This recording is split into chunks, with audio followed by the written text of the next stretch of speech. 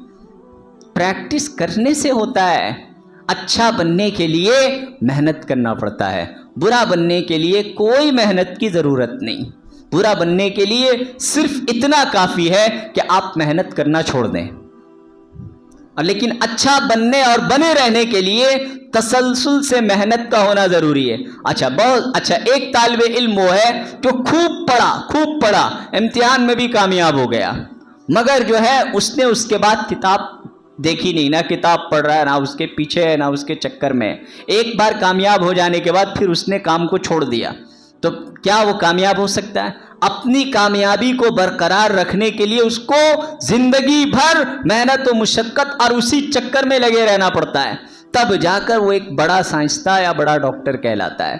ارے ہے کہ نہیں؟ تو تقویٰ یہ اللہ کی ایک خاص نعمت ہے جو مجھے اور آپ کو اس رمضان المبارک کے توسط سے اللہ مجھے اور آپ کو عزیزان ملت دینا چاہ رہے ہیں، مگر لے گا وہی جو جھولی پھیلائے گا، لے گا وہی جو نیتیں کرے گا، لے گا وہی جو پریکٹس کرے گا، لے گا وہی جو آج سے اس پر عمل کرنے کی کوشش کرے گا کہ تقوی کا ابتدائی قدم گناہوں کو چھوڑنا ہے اور کچھ نہیں۔ آپ گناہوں کو چھوڑنے ہلکا گناہوں کے چھوڑنے کی پریکٹس کرتے چلے جائیے، تقوی آپ کے دل میں آتا چلا جائے گا، تقوی آپ کے دل میں آتا چلا جائے گا اور نیکیاں آپ کی بچتی چلی، جو نیکی آپ کریں گے وہ نیکی بچتی، کیونکہ ہم نیکی کرتے ہیں پھر گناہ ہو جاتی ہے، تو نیکی کی جو نورانیت ہے وہ گناہوں کی وجہ سے ختم ہو جاتی ہے، تو دل میں تقوی پیدا نہیں ہوتا ہے،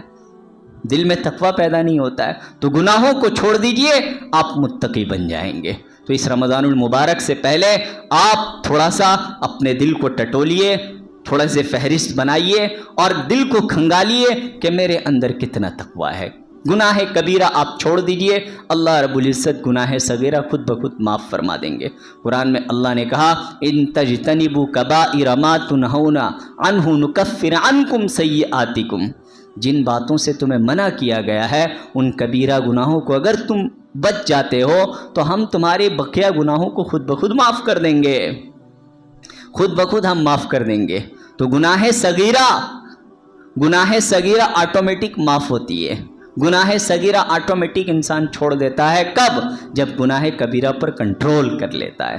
تو گناہ کبیرہ جو قلت اگر لگی ہوئی ہے، جیسے ماں باپ کی نافرمانی، نماز کو چھوڑنا، جھوٹ بولنا، وعدہ خلافی کرنا، امانت میں خیانت کرنا، اس طرح کے جو بڑے بڑے گناہ ہیں ان کو چھوڑتے چلے جائیے، آپ متقی بنتے چلے جائیں گے۔ اللہ مجھے اور آپ کو اس پر عمل کی توفیق عطا فرمائے۔